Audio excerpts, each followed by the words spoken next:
আসসালামু আলাইকুম। এটিএন বাংলা সংবাদে সবাইকে স্বাগত জানাচ্ছি তনুজা দাস।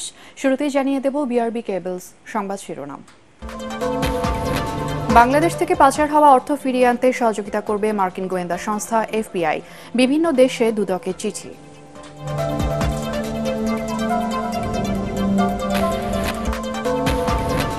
ভারত প্রতিবেশী দেশের সাথে প্রভুত্ব বজায় রাখতে চায় মন্তব্য মির্জা ফখরুলের। পারস্পরিক শ্রদ্ধাবোধের মাধ্যমে ঢাকা দিল্লি সম্পর্ক উন্নয়নের আহ্বান।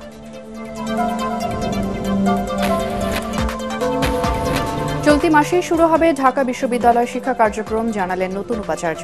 শিক্ষক এবং ছাত্রদের লেজুর ভিত্তিক রাজনীতির বিপক্ষে মত আলোচকদের ছাত্র সংসদ চালুর উপর গুরুত্ব আরোপ।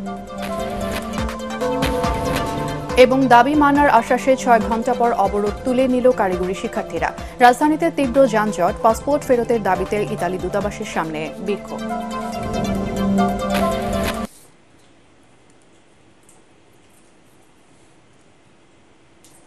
শুনছিলেন বিআরবি কেবলস সংবাদ শিরোনাম, এবারে বিস্তারিত। বাংলাদেশ থেকে পাচার হওয়া অর্থ ফিরিয়ে আনতে সহযোগিতা করবে মার্কিন গোয়েন্দা সংস্থা এফবিআই। দুদকের সাথে বৈঠকে এই আশ্বাস দিয়েছে সংস্থাটি। টাকা ফিরিয়ে আনতে বিভিন্ন দেশে চিঠি দেয়া হচ্ছে বলে জানান দুদক সচিব খোরশেদা ইয়াসমিন। রিপোর্টে আরও জানাচ্ছেন মাহবুব কবির চপল। বিদেশে পাচার হওয়া টাকা ফিরিয়ে আনতে টাস্ক ফোর্স গঠনের পরদিনই দুদকে আসে যুক্তরাষ্ট্রের গোয়েন্দা সংস্থা এফবিআইয়ের একটি প্রতিনিধি দল। রবার্ট ক্যামেরুনের নেতৃত্বে 2 সদস্যের দলটি বৈঠক করেন দুদকের মানি লন্ডারিং শাখার মহাপরিচালকের সাথে। মার্কিন গবেষণা সংস্থা জিএফআই বলছে, গত 15 বছরে বাংলাদেশ থেকে প্রায় 12 লাখ কোটি টাকা পাচার হয়েছে, যার বেশিরভাগই গেছে Switzerland, Netherland, British virgin islands, Cayman island, Luxembourg, Bermuda, jersey, Hong Kong, সংযুক্ত আরব আমিরাত ও সিঙ্গাপুরে। এসব দেশ থেকে টাকা ফিরিয়ে আনা কতটা সম্ভব এমন প্রশ্নে দুদক সচিব জানান, এরই মধ্যে অনেক দেশের সাথে যোগাযোগ চলছে। আমাদের যে একটা উইং আছে মানি লন্ডারিং এর কার্যক্রম, পাচারকৃত অর্থ কিভাবে উদ্ধার করা যায় সে ব্যাপারে তো অবশ্যই কার্যক্রম চলছে। এই কার্যক্রমগুলি আমাদের দুদক চালাচ্ছে এবং হয়তো বা এখন আর একটু তৎপর হবে বা মেকানিজম ডেভেলপ করবে যে সিস্টেমে চলছে এর থেকে অন্য কোনো সিস্টেম করা যায় কিনা, সেগুলি নিয়ে চিন্তাভাবনা অবশ্যই চলছে। কোনো সহযোগিতার প্রয়োজন হয় তাদের থেকে নেয়ার, সেটার ক্ষেত্রে আমাদেরকে কিছু এক্সপ্লোর করার কথা বলা হয়েছে। এর আগে 2012 সালে সাবেক প্রধানমন্ত্রী বেগম খালেদা জিয়ার ছোট ছেলে আরাফাত রহমান কোকোর পাচার করা 20 কোটি টাকা সিঙ্গাপুর থেকে ফিরিয়ে আনে দুদক। তবে এরপর আওয়ামী লীগের মন্ত্রী, এমপি কিংবা প্রভাবশালী কারও পাচার করা টাকায় আনতে পারেনি কিংবা আনেনি দুদক। সরকার চায়নি বলেই কি এতদিন নিষ্ক্রিয় ছিল কমিশন? এমন প্রশ্নের জবাব দেন দুদক সচিব। আমি অবশ্যই বলবো কখনোই ফেল করে নাই। একটি প্রতিষ্ঠান, এত বড় প্রতিষ্ঠান কাজ করে যাচ্ছে, কেন ফেল করবে? আপনারা জানেন এই পাচারকৃত অর্থ উদ্ধারের জন্য বিভিন্ন রকম প্রচেষ্টা চলছে, চলমান এটা, এবং আমাদের বিভিন্ন পদ্ধতি রয়েছে। এখানে যেরকম স্বরাষ্ট্র মন্ত্রণালয় আমাদের চিঠি পাঠাতে হয়, সেখান থেকে পররাষ্ট্র মন্ত্রণালয় যায়, পররাষ্ট্র মন্ত্রণালয় থেকে আবার যে সব কান্ট্রিতে পাচার হয়ে থাকে টাকা, সেখান থেকে আবার সংশ্লিষ্ট মিশনে যায়। ওই ফরেন মিনিস্ট্রির মাধ্যমে এটা উদ্ধারের চেষ্টা করে। যেহেতু একটা চেইনের মাধ্যমে কার্যক্রমটা অ্যাডমিনিস্ট্রেটিভ ওয়েতে হচ্ছে, সেক্ষেত্রে একটু সময় ক্ষেপণ হয়ে যায়। অর্থ পাচার ঠেকাতেও দুদক উদ্যোগ নিচ্ছে বলেও জানান তিনি। টাকা যেন পাচার না হয় সেজন্য তো। মাহবুব কবির চপল, এটিএন বাংলা, ঢাকা। প্রতিবেশী দেশগুলোর সঙ্গে ভারত সবসময় প্রভুত্ব বজায় রাখতে চায় বলে অভিযোগ করেছেন বিএনপি মহাসচিব মির্জা ফখরুল ইসলাম আলমগীর। তিনি বলেন, নিজেদের স্বার্থে ভারতকে প্রতিবেশীদের সাথে সম্পর্ক উন্নয়ন করতে হবে। জাতীয়তাবাদী মহিলা দলের প্রতিষ্ঠা বার্ষিকী উপলক্ষে সাবেক রাষ্ট্রপতি জিয়াউর রহমানের সমাধিতে শ্রদ্ধা জানানোর পর তিনি এসব কথা বলেন। দেখুন কামরুজ্জামান রাজীবের রিপোর্ট। ৪৬তম প্রতিষ্ঠা বার্ষিকী উপলক্ষে জাতীয়তাবাদী মহিলা দলের নেতাকর্মীদের নিয়ে বিএনপির প্রতিষ্ঠাতা জিয়াউর রহমানের সমাধিতে শ্রদ্ধা জানান দলের মহাসচিব মির্জা ফখরুল ইসলাম আলমগীর। পরে সমসাময়িক রাজনৈতিক ইস্যুতে সাংবাদিকদের সাথে কথা বলেন তিনি। এ সময় ভারতের প্রতিরক্ষা মন্ত্রীর বক্তব্যের প্রতিক্রিয়া জানাতে গিয়ে মির্জা ফখরুল বলেন, ভারত সবসময় তার প্রতিবেশী দেশগুলোর উপর প্রভাব বিস্তারের রাজনীতি করতে চায়। শুধু বাংলাদেশ নয়, পার্শ্ববর্তী দেশগুলোর সঙ্গেও ভারতের সম্পর্ক খুব ভালো যাচ্ছে না।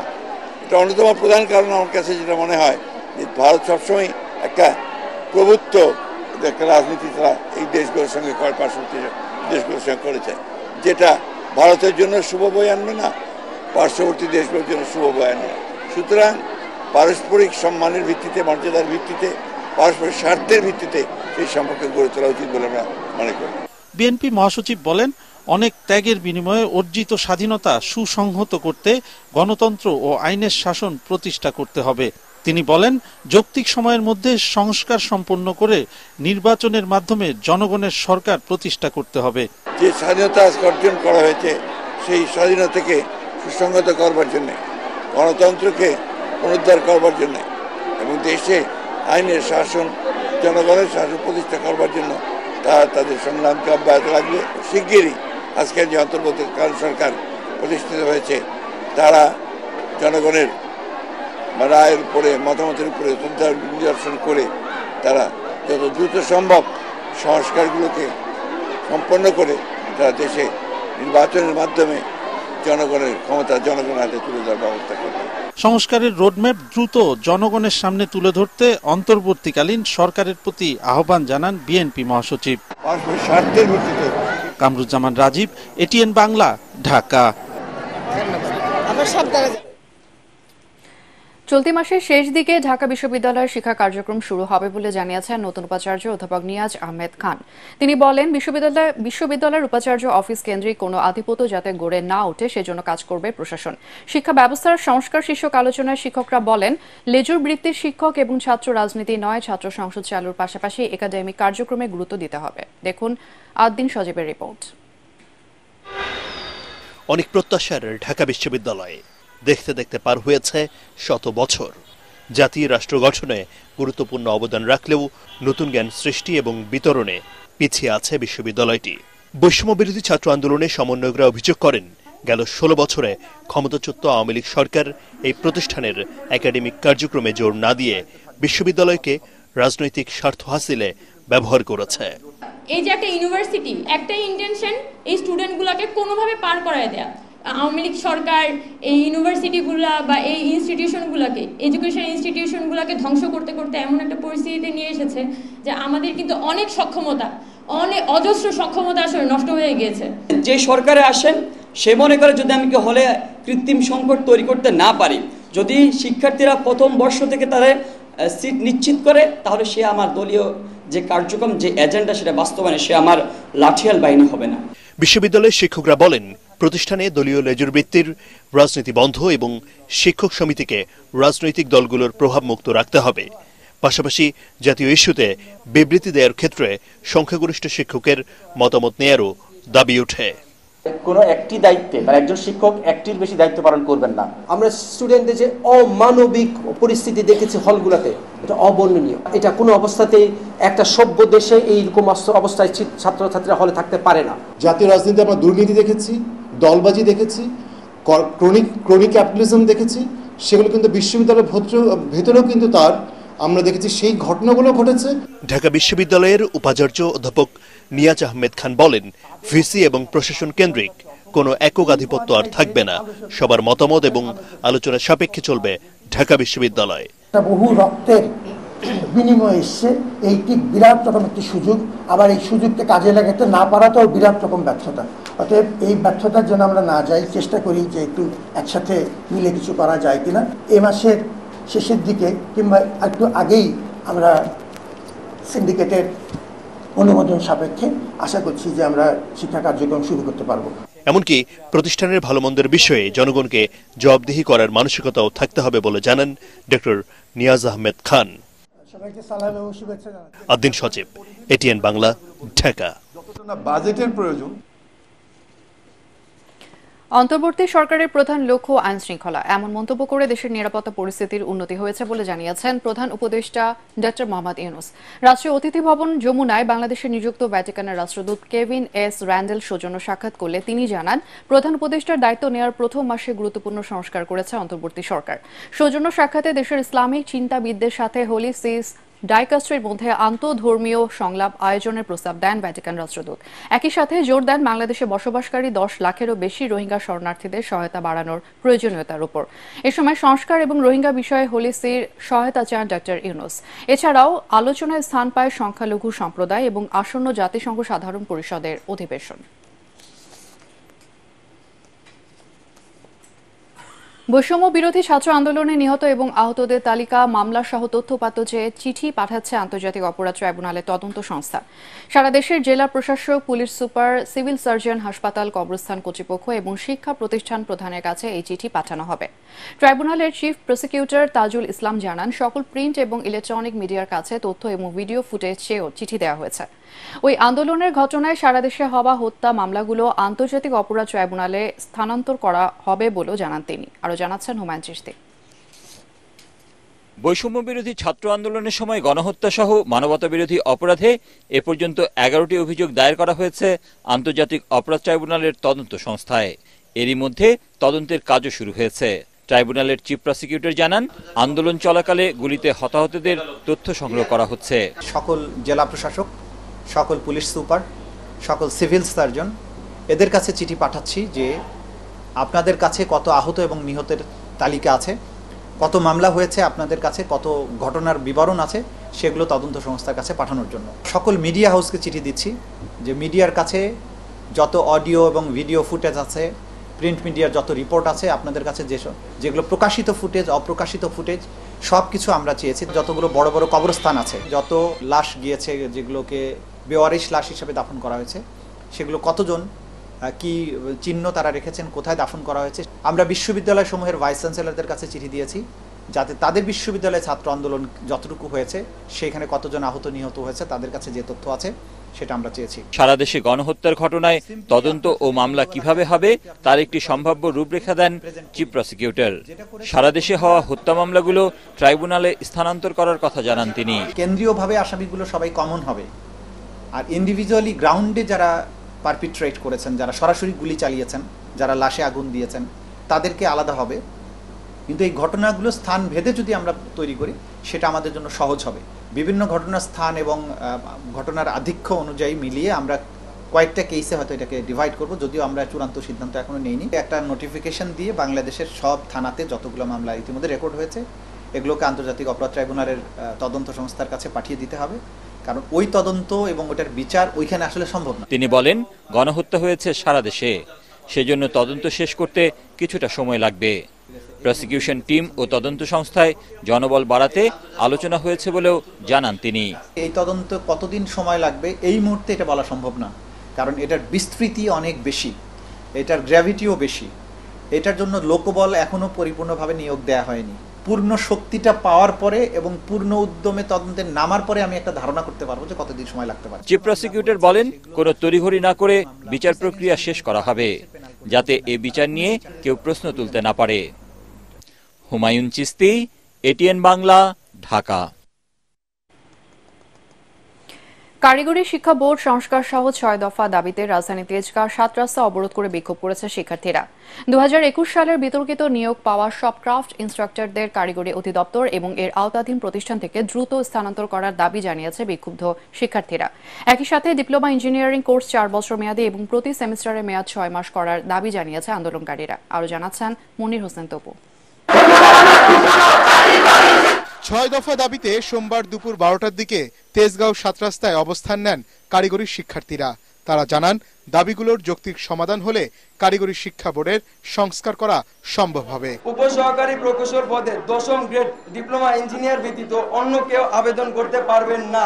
আমাদের যে ইঞ্জিনিয়ারিং 4টি প্রস্তাবিত কলেজ নির্মাণাধীন যেটি রয়েছে, সেই 4টি ইঞ্জিনিয়ারিং ইনস্টিটিউট বা ইঞ্জিনিয়ারিং কলেজ এটি অ্যাপ্লাইড সায়েন্স ভিত্তিক হতে হবে এবং এটা আমাদের প্রধান উপদেষ্টা বরাবর আবেদন।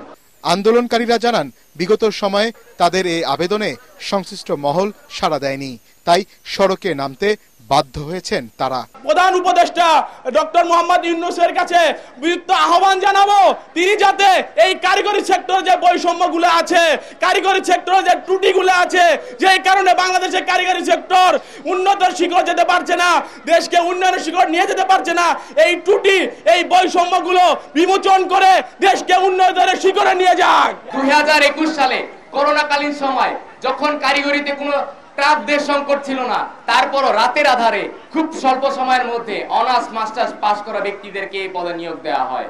এ সময় সড়কে যান চলাচল বন্ধ করে দেন তারা। এতে আশপাশের গুরুত্বপূর্ণ সড়কে তীব্র যানজট দেখা দেয়, স্থবির হয়ে ওঠে জনজীবন। দাবি পূরণ না হওয়া পর্যন্ত আন্দোলন চালিয়ে যাওয়ার ঘোষণা আন্দোলনকারীদের। মনির হোসেন তপু, এটিএন বাংলা, ঢাকা। বন্যা কবলিত এলাকা সহ সারা দেশের ভাঙাচোরা রাস্তা দ্রুত সংস্কার এবং পুনর্নির্মাণ করা হবে বলে জানিয়েছেন স্থানীয় সরকার উপদেষ্টা হাসান আরিফ।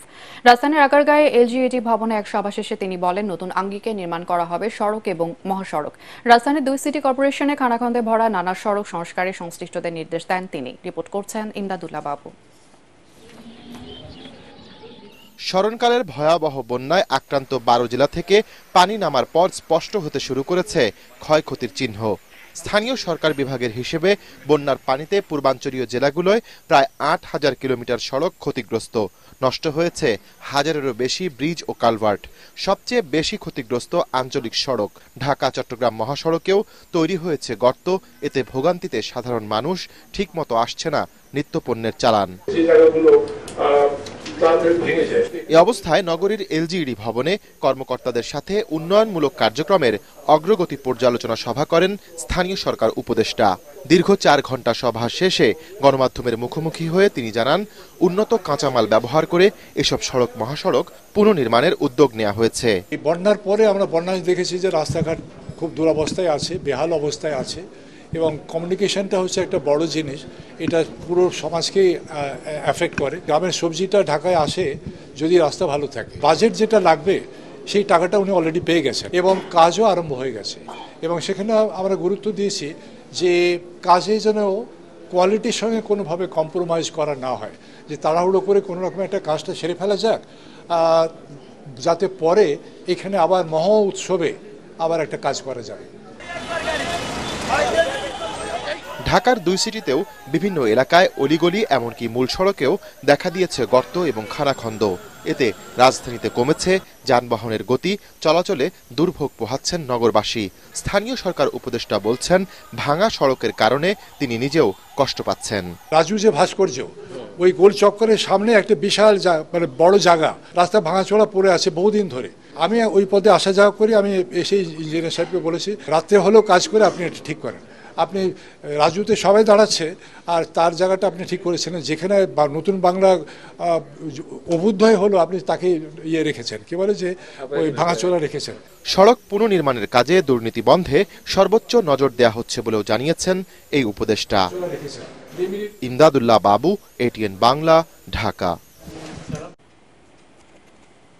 7 দিনের মধ্যে ঢাকা, চট্টগ্রাম এবং সিলেট ভিএফএস গ্লোবাল থেকে ইতালির অন্তত 100টি ওয়ার্ক ভিসা দিতে আলটিমেটাম দিয়েছে ইতালির ভিসা প্রত্যাশীরা। এতে ইতালির রাষ্ট্রদূত জানুয়ারির মধ্যে 2023-24 সালে আবেদন করা ভিসার নিষ্পত্তি করার কথা বলেছেন বলে জানান আন্দোলনকারীদের প্রতিনিধিরা। এর আগে ইতালি দূতাবাসে আটকে থাকা আবেদনকারীদের পাসপোর্ট, ভিসা সহ ফেরত দেওয়ার দাবিতে গুলশানে বিচারপতি শাহাবুদ্দিন পার্কে মানববন্ধন করেন ভিসা প্রত্যাশীরা। আরও জানাচ্ছেন মুশফিকুর রহমান। আমার পাসপোর্ট কালকে যদি আমার কোনো সমস্যা হয়, ধরেন আমার পা ভাঙে আছে, যে কোনো সমস্যা আমার ইন্ডিয়া নিতে দেবো, পাসপোর্ট কে দেবো? ভিসা ছাড়া পাসপোর্ট ছাড়া আমার ইন্ডিয়াতে যাইতে দেবো কে দেবো? কোন প্রশাসন, কোন কানুন? এভাবেই ক্ষোভ জানাচ্ছিলেন ইতালিতে যেতে ইচ্ছুক হৃদয় দেওয়ান। দীর্ঘদিন পাসপোর্ট আটকে রেখে ভিসা না দেয়ায় ক্ষোভে ফেটে পড়েন অনেকেই। অক্টোবরের 17 তারিখে জমা দিছি, আজকে 10 মাস চলতেছে। আমার ফ্যামিলি আমাকে যে চাপ দিতেছে, সবাই আমার মৃত্যুর পর এখন আমি মৃত্যু ছাড়া উপায় নেই আমার মালয়েশিয়ার ভিসার ম্যাচ শেষ, ইতালির ভিসাও পাইতেছি না ভাই। এখন আমার একুল দনুকুল গেল ভাই। ভিসা সহ পাসপোর্ট চাই, যদি না দেয় এই 1 বছরে যে ড্যামারিস কেন রাখছে পাসপোর্ট, এটা জবাব দিই। সকালে গুলশানের বিচারপতি শাহাবুদ্দিন পার্কে শান্তিপূর্ণ মানববন্ধন করেন ইতালিতে যেতে ইচ্ছুকরা। পরে ইতালি দূতাবাসের দিকে অগ্রসর হতে চাইলে বাধা দেয় সেনাবাহিনী সহ আইন শৃঙ্খলা রক্ষাকারী বাহিনী। সৌদি আরব সবচেয়ে মূল্যবান ভিসা, এই ভিসাটা আমি ক্যান্সেল করছি এই ইতালির আশায়। যেহেতু আমার কাগজ উঠছে, যেহেতু আমার ভিসা দিবে 3 মাসের জায়গায় আজকে 10 মাস হইতেছে। 10 মাসের ভিতরে আমার কাগজ দেন, এখন আমি ঘরের কাছে সবার কাছে বলছি আমার 2টা মেয়ে লেখাপড়া করে। এর আগে 5 সদস্যের প্রতিনিধি ইতালি দূতাবাসে বৈঠক করতে যান। ভিসা আবেদনকারীদের দুর্দশার কথা তুলে ধরে দ্রুত ৩ জেলায় VFS গ্লোবাল থেকে প্রতিদিন কমপক্ষে ১০০ ভিসা প্রদানের আলটিমেটাম দেন তারা। এতে ইতালির রাষ্ট্রদূত জানুয়ারির মধ্যে 2023-24 সালে আবেদন করা সব ভিসার নিষ্পত্তি করার কথা বলেছেন বলে জানান প্রতিনিধিরা। আপনারা 400-500 করে জমা নিচ্ছেন BSF গ্লোবাল, তাহলে ওয়ার্ক ভিসা প্রতিদিন 3টা গ্লোবালে 100টা করে বা 50টা কেন ডেলিভারি দিচ্ছেন না? 7 দিনের মধ্যে 3টা গ্লোবালে অন্তত 100টা পাসপোর্ট না দিলে আপনাদের এমবাসিতে আবার অ্যাটাক করতে আমরা বাধ্য হব। এদিকে এক বিজ্ঞপ্তিতে ইতালি দূতাবাস প্রক্রিয়া করা আবেদনের আউটপুট বাড়ানোর আশ্বাস দিয়েছে। মুশফিকুর রহমান, ATN বাংলা, ঢাকা। ঘুষ দুর্নীতি বন্ধের মাধ্যমে কারাগারের বেশিরভাগ সমস্যার সমাধান সম্ভব বলে মন্তব্য করেছেন স্বরাষ্ট্র উপদেষ্টা অবসরপ্রাপ্ত লেফটেন্যান্ট জেনারেল জাহাঙ্গীর আলম চৌধুরী। রাজধানী বকশীবাজারে কারা অধিদপ্তরে কারা কর্মকর্তাদের সঙ্গে মতবিনিময় সভায় তিনি এসব কথা বলেন। স্বরাষ্ট্র উপদেষ্টা বলেন, বৈষম্য বিরোধী ছাত্র আন্দোলন শুধু কোটার জন্য হয়নি, এর পেছনে মূল কারণ হিসেবে কাজ করেছে ঘুষ, দুর্নীতি এবং দ্রব্যমূল্যের ঊর্ধ্বগতি। কারাগারকে সংশোধনাগার হিসেবে গড়ে তোলার আহ্বান জানিয়ে জাহাঙ্গীর আলম চৌধুরী বলেন, কারারক্ষী এবং কয়েদিদের খাবারের মান উন্নত করতে হবে, প্রশিক্ষণের মাধ্যমে বন্দীদের দক্ষতা বাড়াতে হবে। এ সময় কারা কর্মচারীদের শৃঙ্খলা এবং কল্যাণ নিশ্চিত করতে সংশ্লিষ্টদের প্রয়োজনীয় নির্দেশনা দেন স্বরাষ্ট্র উপদেষ্টা। কারারক্ষীরা তাদের যে সমস্যার কথা বলে, তাকে একটা বড় সমস্যা তাদের খাওয়ার মান ঠিক নেই। এটার ভিতরে একটা বড় ধরনের ঝামেলা আছে। এটার ভিতরে আপনারা যারা যারা ইনভলভ আছেন তারা সাবধান হয়ে যান, কোনো ধরনের ছাড় দেওয়া হবে না। কারারক্ষীদেরও খাবারের মানের উন্নতি করতে হবে এবং যারা কয়েদি তাদেরও খাওয়ার মান উন্নতি করতে হবে। যেইভাবে হোক ঘুষ বন্ধ করতে হবে। প্রায় 17 বছর পর নতুন নেতৃত্ব পেল ব্যাংক মালিকদের সংগঠন বিএবি। নতুন সভাপতি হয়েছেন ঢাকা ব্যাংকের চেয়ারম্যান আব্দুল হাই সরকার। গুলশানে বিএবি কার্যালয়ে বিভিন্ন ব্যাংকের চেয়ারম্যানদের বৈঠকে বিএবি সভাপতি এবং সহসভাপতি নির্বাচন করা হয়। পরে ব্রিফিংয়ে নতুন সভাপতি আব্দুল হাই সরকার বলেন, এই সংগঠনকে ফুটবল টুর্নামেন্ট আয়োজন আর প্রধানমন্ত্রীর সঙ্গে চা খাওয়ার বদনাম ঘোচাতে হবে।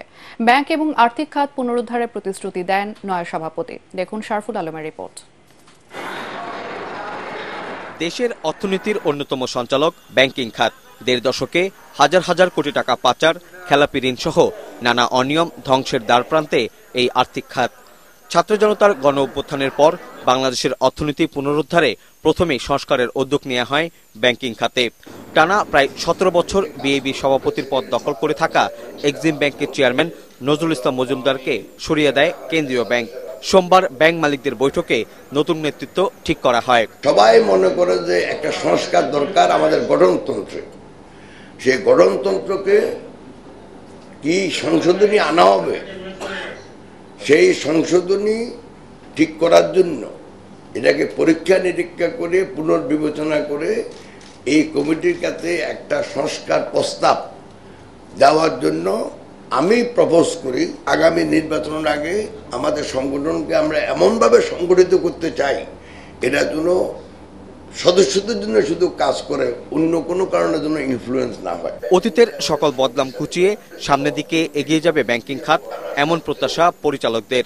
অতীতের ভূমিকা থেকে সরে এসে নিজেদের কাছে মন দেয়, তাহলে আমরা এখান থেকে একটা ভালো নেতৃত্ব দিতে পারবো, কনফিডেন্স ফিরিয়ে আনতে পারবো জনগণের, যেটার উপরে ভিত্তি করে ব্যাংকিং ইন্ডাস্ট্রি পরিচালিত হয় এবং আমাদের ফিনান্সিয়াল হেলথ যেটা আছে ব্যাংকিং সেক্টরের আমরা দ্রুত এটা পুনরুদ্ধার করতে পারবো। অন্তর্বর্তীকালীন সময়ে ব্যাংকগুলোকে প্রপারলি সহযোগিতা করা দরকার। চাঁদার যে culture, I don't think it is exist anymore, it is already gone now. এই সিস্টেমটাকে নতুন করে শুরু করা হচ্ছে। 15 to 16 years it was not as এটা আসলে ছিলই না, কিন্তু আমরা তো এখানে দেওয়ার জন্য আসছি, দেওয়ার জন্য আসিনি এখানে। কাজে যেগুলো আগে প্র্যাকটিস করা হয়েছে ওগুলো রিপিট হবে না এখানে। ও ফুটবল খেলা নাচানাচি হবে না, I can assure you that ইনশাআল্লাহ। বিএবির বৈঠকে 22 চেয়ারম্যানের দায়িত্ব দেওয়া হয়েছে ব্যাংক এশিয়ার চেয়ারম্যান রোমরফ চৌধুরী এবং ফার্স্ট সিকিউরিটি ইসলামী ব্যাংকের চেয়ারম্যান মোহাম্মদ আব্দুল মান্নানকে। শারফুল আলম, এটিএন বাংলা, ঢাকা। দেশের বিভিন্ন শিক্ষা প্রতিষ্ঠানের শিক্ষকদের বাধ্যতামূলক পদত্যাগের কারণে শিক্ষা ব্যবস্থা ভেঙে পড়ার আশঙ্কা করছেন শিক্ষাবিদরা। এ বিষয়ে সরকারকে দ্রুত ব্যবস্থা নেওয়ার তাগিদ দিয়েছেন তারা। শিক্ষকদের গণহারে পদত্যাগে বাধ্য করার ঘটনায় উদ্বেগ জানান সংশ্লিষ্টরা। দেখুন খায়রুল ইসলামের রিপোর্ট। ছাত্র জনতার গণ অভ্যুত্থানে স্বৈরাচার সরকারের পতনের পর সারা দেশের শিক্ষা প্রতিষ্ঠানগুলোতে শিক্ষকদের জোরপূর্বক পদত্যাগে বাধ্য করায় অনেকটা স্থবির হয়ে পড়েছে শিক্ষা কার্যক্রম। শিক্ষকদের পদত্যাগের জন্য চাপ প্রয়োগ করছে শিক্ষার্থীদের একটি অংশ, যদিও এর বিপরীতে কড়া বার্তা দিয়ে আসছে সরকার ও বৈষম্য বিরোধী ছাত্র আন্দোলনের সমন্বয়করা। তবুও থামছে না তা। যারা উদ্দেশ্য প্রণোদিতভাবে এই কাজগুলো করছে তাদের উদ্দেশ্যে আপনারা তদন্ত কমিটি গঠন করুন, প্রয়োজনে ওই সকল শিক্ষার্থীদেরকে আপনারা আইনের আওতায় নিয়ে আসুন। নিজ স্বার্থ হাসিলের জন্য এসব কোমলমতি শিক্ষার্থীদের ঢাল হিসেবে ব্যবহার করছে কিছু সংখ্যক শিক্ষক বলে জানান শিক্ষাবিদরা।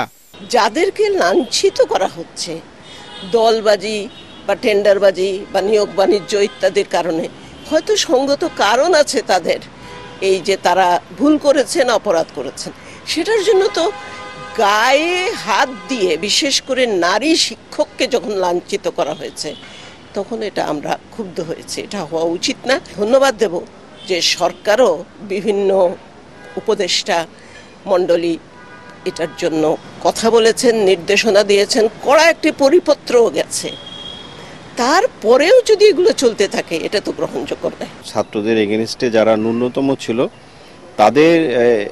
তাদের ব্যাপারে হয়তো তারা ক্ষোভ প্রকাশ করছে। শিক্ষক হিসেবে আমি বলবো যে কোনো শিক্ষকই যেন অপমানের শিকার না হয়, এটা সরকারও বলেছে, সমন্বয়করা বলছে, আমি তাদের সাথে একমত। অধিকাংশ শিক্ষক নিজেদের সম্মান বাঁচাতে বাধ্য হয়ে পদত্যাগপত্র জমা দিয়েছেন বলে জানান শিক্ষাবিদ রাশেদা কে চৌধুরী। বিশেষ করে তাদের সামাজিক যে ক্ষতি হয়েছে, যে মনোসামাজিক বলবো ক্ষতি হয়েছে, সেটার প্রতিকার করার জন্য অনতিবিলম্বে যদি ব্যবস্থা গ্রহণ করা হয় আমরা সরকারের সংশ্লিষ্ট মহলের সাথে থাকব। এ পর্যন্ত উপাচার্য, সহ উপাচার্য, কোষাধ্যক্ষ, প্রক্টর, প্রভোস্ট সহ সারা দেশের বিভিন্ন বিশ্ববিদ্যালয়, কলেজ ও স্কুলের কয়েকশো শিক্ষক কর্মকর্তা পদত্যাগ করেছেন। খায়রুল ইসলাম, এটিএন বাংলা, ঢাকা। ছাত্র জনতার যে আন্দোলন শুরু হয়েছে তা রাষ্ট্র পুনর্গঠন এবং সংস্কার না হওয়া পর্যন্ত চলবে বলে জানিয়েছেন বৈষম্য বিরোধী ছাত্র আন্দোলনের কেন্দ্রীয় সমন্বয়ক হাসনাত আব্দুল্লাহ। দেশজুড়ে চলমান সফরের অংশ হিসেবে খাগড়াছড়ি টাউন হলে আয়োজিত ছাত্র নাগরিক মতবিনিময় সভায় তিনি কথা বলেন। হাসনাত আব্দুল্লাহ আরও বলেন, সকল রাষ্ট্রীয় প্রতিষ্ঠানের প্রতি জনগণের আস্থা ফিরিয়ে আনা, রাষ্ট্র কাঠামোর প্রতিটি স্তরে ন্যায্যতা নিশ্চিত করা এবং স্বাধীন এবং নিরপেক্ষ নির্বাচন কমিশন গঠন না হওয়া পর্যন্ত অন্তর্বর্তী সরকার কাজ করে যাবে। এ সময় চট্টগ্রামের সমন্বয়ক খান তালাত মাহমুদ রাফি সহ কেন্দ্রীয় নেতৃবৃন্দ উপস্থিত ছিলেন। পর্যন্ত আমাদের শিক্ষা ব্যবস্থা, স্বাস্থ্য ব্যবস্থা, আমাদের বিচার ব্যবস্থা, আমাদের পার্লামেন্ট এবং আমাদের কনস্টিটিউশন এগুলো ন্যায্যতার ভিত্তিতে রিফর্ম হচ্ছে, ততদিন পর্যন্ত আমরা চাই অন্তর্বর্তীকালীন সরকার ক্ষমতায় থাকুক। রাষ্ট্রপতি মোহাম্মদ শাহাবুদ্দিনের সাথে সাক্ষাৎ করেছেন সেনাবাহিনীর প্রধান জেনারেল ওয়াকারুজ্জামান। বঙ্গভবনে রাষ্ট্রপতির সাথে দেখা করে দেশের আইন শৃঙ্খলা এবং শান্তিপূর্ণ পরিস্থিতি বজায় রাখতে বাহিনীর কার্যক্রম তুলে ধরেন জেনারেল ওয়াকারুজ্জামান। এছাড়াও সেনাবাহিনীর সার্বিক কার্যক্রম অবহিত করেন তিনি। এ সময় দেশের সার্বিক আইন শৃঙ্খলা পরিস্থিতি এবং জানমালের নিরাপত্তায় সেনাবাহিনীর ভূমিকায় সন্তোষ প্রকাশ করেন রাষ্ট্রপতি। একই সাথে সাম্প্রতিক বন্যায় বানভাসী মানুষের কাছে ত্রাণ পৌঁছানো সহ দুর্গত এলাকায় উদ্ধার কাজে সেনাবাহিনীর অবদানের প্রশংসা করেন তিনি। সমঝোতার মাধ্যমে ভারতের কাছে থেকে তিস্তা সহ ৫৪টি অভিন্ন নদীর পানি প্রাপ্তি নিশ্চিত করাই অন্তর্বর্তী সরকারের অন্যতম প্রধান লক্ষ্য হওয়া উচিত বলে মনে করেন বিশেষজ্ঞরা। জাতীয় প্রেস ক্লাবে আন্তঃসীমান্ত নদীতে বাংলাদেশের অধিকার নিয়ে সেমিনারে এসব কথা বলেন বক্তারা। নদী বিশেষজ্ঞরা জানান, আওয়ামী লীগ সরকার দেশের কথা চিন্তা না করে দলীয় স্বার্থ হাসিলের জন্য এই বিষয়ে ভারতের সঙ্গে কোনো সমঝোতায় যায়নি। আরও জানাচ্ছেন মাজহারুল হক মুহাজির। দেশের ইতিহাসে ভয়াবহ বন্যায় আগস্ট সেপ্টেম্বরে ফেনী, নোয়াখালী, কুমিল্লা সহ দেশের ১২ জেলার অন্তত ৫০ লাখ মানুষ ক্ষতিগ্রস্ত হয়। ভয়াবহ বন্যায় প্রাণ গেছে ১৯ শিশুসহ ৭১ জনের। ভারতের কোনো প্রকার ঘোষণা ছাড়াই ত্রিপুরার গোমতী বাঁধ খুলে দেওয়ায় আকস্মিক বন্যায় ব্যাপক ক্ষয়ক্ষতি ও প্রাণহানির মুখে পড়ে বাংলাদেশ। স্বাধীনতার এত বছর পেরিয়ে গেলেও ভারত বাংলাদেশের অভিন্ন নদীর পানি বন্টন, বাঁধ নিয়ে কেন এত আলোচনা? এসব নিয়েই নদীর প্রাণ প্রকৃতি নিয়ে কাজ করা সংগঠন নোঙর ট্রাস্টের আয়োজনে অংশ নেন নদী বিশেষজ্ঞ, গবেষক, গণমাধ্যম কর্মী সহ নানা শ্রেণী পেশার মানুষ। আমার যেটা অধিকার সেটা আমার প্রাপ্য, সেটা কারোর দয়ার দান নয়। আমি কি চাই সেটা জানাতে গেলে আমার এখন মনে হয় এটি আন্তর্জাতিক পর্যায়ের মত বিনিময় ভীষণভাবে দরকার। এই চুক্তি দুটো অন্তর্বর্তী সরকার দ্রুত স্বাক্ষর এবং অনুস্বাক্ষর করবে, কারণ তাদের কোনো রাজনৈতিক হিসাব নিকাশ নাই আওয়ামী লীগ বা বিএনপির মতো। আমরা সমুদ্রের ক্ষেত্রে যখন সীমানা টানতে পেরেছি, আমার মনে হয় নদীর ক্ষেত্রে একটা নিয়ম আমরা প্রতিষ্ঠা করতে পারবো। এই জন্য যারা এই নদী পাগল মানুষ তাদেরকে ঐক্যবদ্ধ হয়ে আমাদেরকে লড়াইতে নামতে হবে। এ সময় নদী রক্ষায় তুলে ধরা হয় 9 দফা দাবি। আন্তর্জাতিক নানা রকমের দিবস পালন করি, আমার দেশের একটি জাতীয় নদী দিবস নেই। সেই কারণে নদীমাতৃক দেশের জাতীয় নদী দিবস হবে 23শে মে তারিখে, যে আন্দোলন আমরা গত 19 বছর থেকে করছি। এ সময় দক্ষিণ এশিয়ার নদী বিশেষজ্ঞদের নিয়ে সম্মেলন করা সহ নদী দখল আর দূষণের সাথে জড়িতদের বিরুদ্ধে গণ আদালত গঠনের ঘোষণা দেয়া হয়। মাসহারুল হক মুহাজির, এটিএন বাংলা, ঢাকা। ফিজিওথেরাপিস্টদের চিকিৎসকের মর্যাদা দেওয়ার দাবি জানিয়েছেন ডাক্তার এবং শিক্ষার্থীরা। বিশ্ব ফিজিওথেরাপি দিবস উপলক্ষে আয়োজিত আলোচনা সভায় এই দাবি জানান তারা। এ সময় ফিজিওথেরাপিস্টদের চিকিৎসকের মর্যাদা দিতে দ্রুত পদক্ষেপ নেওয়া হবে বলে জানান জাতীয় অর্থোপেডিক হাসপাতাল এবং পুনর্বাসন ইনস্টিটিউটের পরিচালক অধ্যাপক ডাক্তার শামীমুজ্জামান। রিপোর্ট করছেন ঐশী গোস্বামী প্রমা। বিশ্ব ফিজিওথেরাপি দিবস উপলক্ষে র্যালি ও আলোচনা সভার আয়োজন করে বাংলাদেশ ফিজিক্যাল থেরাপি সোসাইটি। এতে উঠে আসে ফিজিওথেরাপিস্টদের সাথে হওয়া নানা বৈষম্যের ঘটনা। এ সময় ফিজিওথেরাপিস্টদের চিকিৎসকের মর্যাদা না দিলে আন্দোলন কর্মসূচির হুঁশিয়ারি দেন ফিজিক্যাল থেরাপির চিকিৎসক ও শিক্ষার্থীরা। পাবলিক হেলথ সিস্টেমটা বুঝা, এটার সুযোগ নিয়ে আমাদেরকে মেডিকেল টেকনোলজিস্ট পর্যায়ে নিয়ে নেওয়া হয়। কারণ আমরা শুরুতেই বলছি যে মেডিকেল টেকনোলজিস্ট অ্যাসোসিয়েট প্রফেশনাল, সহযোগী, আর ফিজিওথেরাপিস্ট স্বাস্থ্য পেশাজীবী। এই সমন্বয়হীনতা থাকলে সমস্ত অপারেশনগুলি ফেল হবে, সাকসেসফুল হবে না। স্বাস্থ্যসেবায় আমরা গুরুত্বপূর্ণ ভূমিকা রাখব। বাংলাদেশের চিকিৎসা ব্যবস্থায় বৈষম্য দূর হবে। ফিজিওথেরাপিস্টদের দাবি পূরণে দ্রুতই ব্যবস্থা নেওয়া হবে বলে জানালেন জাতীয় অর্থোপেডিক হাসপাতাল ও পুনর্বাসন প্রতিষ্ঠানের পরিচালক অধ্যাপক ডাক্তার শামীমুজ্জামান। দাবি পূরণ না হওয়া পর্যন্ত ফিজিওথেরাপিস্টদের সাথে থাকার আশ্বাস দেন তিনি। In future it will be in a proper shape and all the facilities. So far I believe in our orthopedics and all the things are going on. Why not the physiotherapy? Definitely, and I am not a person to ignoring you people. Believe that.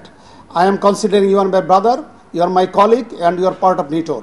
So far you are here, so I will try my level best, and hopefully very soon we can show you something to do. সভায় Bangladesh physical therapy অ্যাসোসিয়েশনের চিকিৎসক ও শিক্ষার্থীরা অন্যান্যের মধ্যে উপস্থিত ছিলেন। Oishi Goswami প্রমা, ATN Bangla, Dhaka. এবারে আল আরাফা ইসলামী bank অর্থ সংবাদ।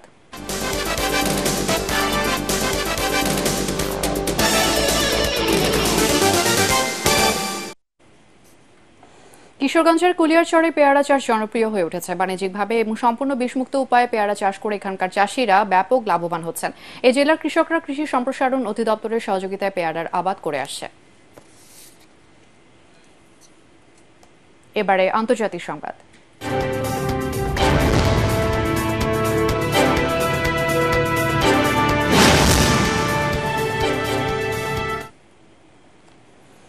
পাকিস্তানের সাবেক প্রধানমন্ত্রী ইমরান খানকে কারাগার থেকে মুক্তি দিতে 2 সপ্তাহের সময় বেঁধে দিয়েছে তার দল পাকিস্তান তেহরিকে ইনসাফ পিটিআই। অন্যথায় শুধু ইসলামাবাদ নয়, পাঞ্জাবের মতো বড় শহরগুলোতে তীব্র আন্দোলন ছড়িয়ে পড়বে বলে হুমকি দিয়েছে তারা মুক্তির দাবিতে রাজধানী ইসলামাবাদে বিশাল জনসমাবেশের আয়োজন করে পিটিআই। এবারে 5x খেলার খবর।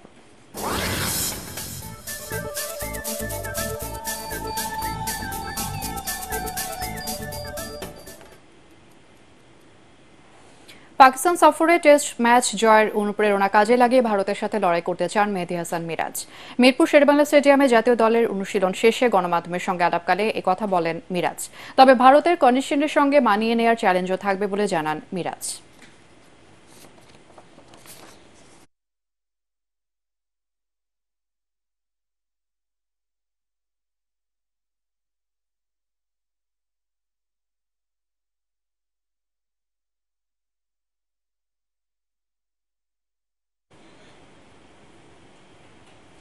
শেষ করার আগে বিআরবি কেবলস সংবাদ শিরোনাম আরও একবার। বাংলাদেশ থেকে পাচার হওয়া অর্থ ফিরিয়ে আনতে সহযোগিতা করবে মার্কিন গোয়েন্দা সংস্থা এফবিআই। বিভিন্ন দেশে দুদকে চিঠি।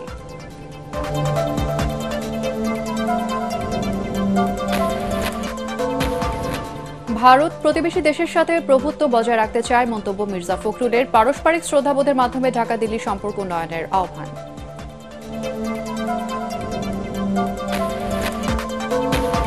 চলতি মাসেই শুরু হবে ঢাকা বিশ্ববিদ্যালয়ের শিক্ষা কার্যক্রম, জানালেন নতুন উপাচার্য। শিক্ষক এবং ছাত্রদের লেজুর ভিত্তিক রাজনীতির বিপক্ষে মত আলোচকদের ছাত্র সংসদ চালুর উপর গুরুত্ব আরোপ। এবং দাবি মানার আশ্বাসে 6 ঘণ্টা পর অবরোধ তুলে নিল কারিগরি শিক্ষার্থীরা। রাজধানীতে তীব্র যানজট, পাসপোর্ট ফেরতের দাবিতে ইতালি দূতাবাসের সামনে বিক্ষোভ।